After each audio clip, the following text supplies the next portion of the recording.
Hi and welcome. My name is Susan Wilson. I'm the Group Vice President here with Informatica, and today I'm joined by Data and Analytics Leader, Yazhene Krishnaraj. Yazhene, please give us an introduction and we'll get started. Hey, Susan, thank you so much for this interview. Pleasure meeting you here. I'm Yazhene Krishnaraj. I work for McKesson. I head up their decision intelligence. I've been with the firm for the last 1 year, and prior to that, I've been working in the banking sector. And most of my career, I spent a lot of time spending time in data and analytics, and I'm very happy to be part of this conversation. We're so happy to have you. We've got a few themes that we're going to be talking about today that will explore so many areas of what you're involved in there at McKesson. First one we're going to start with is value delivery through enterprise data and analytics. A common question that I often get asked by chief data analytics officers and CDOs is, how do you measure and communicate the value of data and analytics in your organization? Yes, absolutely. I mean, that's a key theme, because like with so much of data out there, there are so many different things that we can be doing, like experimenting. How do you really make sure that we are focusing only on the analytics that provides value is going to be very key.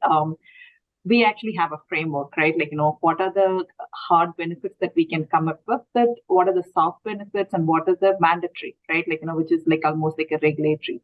What I mean by that is like the way we kind of go about measuring value is like, hey, like by doing this, are we reducing the operating expense? Are we avoiding some cost? Are we increasing a revenue? Some level of measurement of how creating this particular analytics is going to be helping in improving the business process, right? Like, so those are the hard value that we go after, but not everything can be a hard benefit, but there are some soft benefits that are that too. Like, it's not financial, but it can improve our customer satisfaction. Can you measure the value through customer satisfaction, improved employee engagement, even brand reputation? These are very hard to measure as a dollar amount, but it is still a value add for the company, right? And then there are certain things we do. It may not add a value from a hard or soft benefit, but it is mandatory. It's for compliance, right? So typically, these are the categories we look into when we go into a value realization for a project. I agree. And in fact, just speaking with a number of CDAOs, there are some key themes that they're working out, just like you just articulated.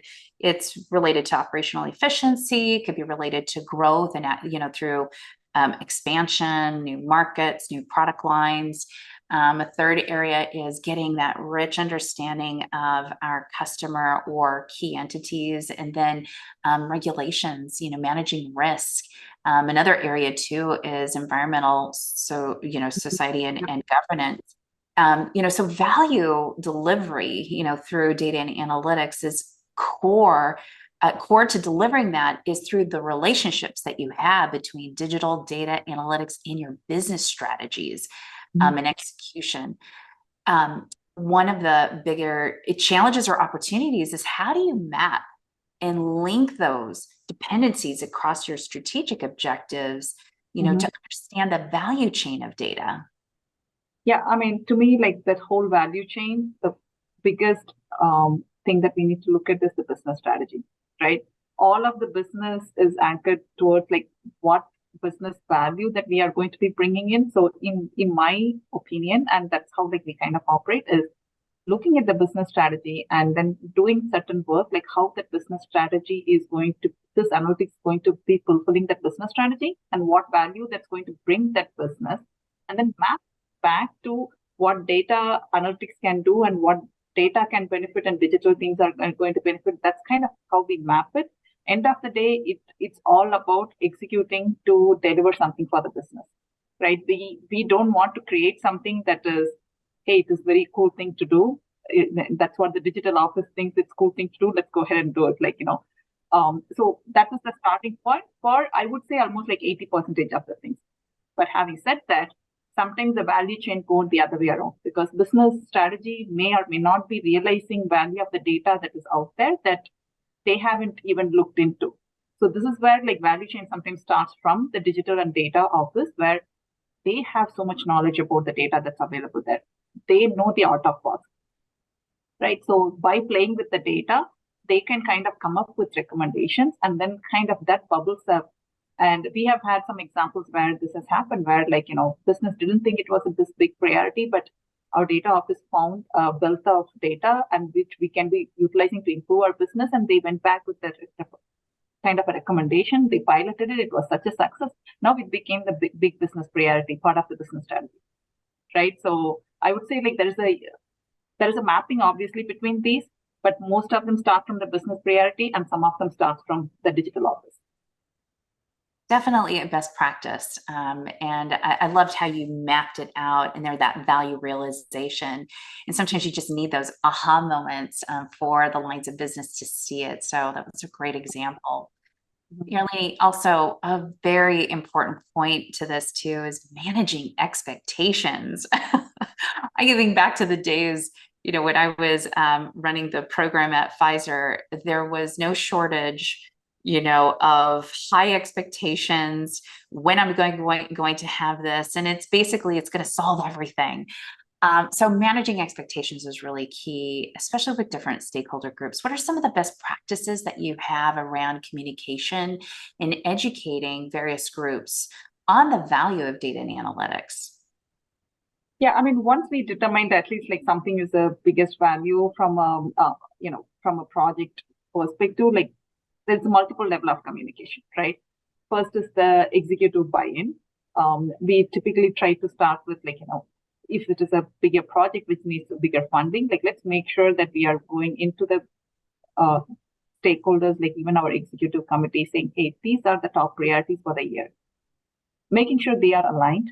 So that's where the communication starts, right? The stakeholder from executive management perspective, once it is approved by them, once it's aligned with them, how do we kind of manage the expectation in the next level of stakeholders is important. That's why we kind of go with the more of agile way of executing our projects, because we are making a commitment.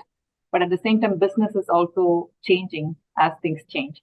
So we have to have that constant touch point with business on how we are delivering and what incremental value either that we are providing by providing this analytics, and making sure that end user who's actually consuming has that communication loop currently is important. So to me, there is a different layers of communication, and we need to be providing that as long as we can align with this end user, and then we have them actually even as ambassador to articulate the value. It's very easy then go back and tell this our executive sponsors, saying, hey, we said we are going to work on this. We worked with your team.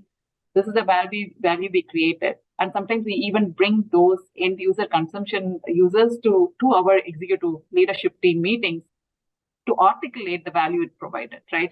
So the communication from the leadership perspective, communication from an end user perspective is both are very important to keep the motivation going to deliver on value. I love that. I really do, because nothing speaks better than the individuals who are actually receiving the benefit and telling, your executive team members, the value and why we should continue to invest in these capabilities. And it's almost the art of the possible about how you can solve other lines of business, because success breeds success out of that process. So I love that in terms of the communication. And also you've got it laid out, not only the executives who are there investing the budgets and the timeframes and the resources, but also in the trenches. And so you've got a nice line of sight across multiple layers in your organization. Yeah, in fact, we very recently had an incident where, through one of our dashboard, there was an outlier that they found out, and through which we actually found an error that they were able to go back and correct. And it was a great example. And whoever caught that, we are able to create that story, really articulate that story back to the business, back to the leadership, saying, hey, you approved this project, we worked on it, we delivered this. If the whole project itself is not delivered, but it was just our first release, but it's already providing value, and this is how, so they were definitely happy, and we continue to have that support because we have that continuous communication with them.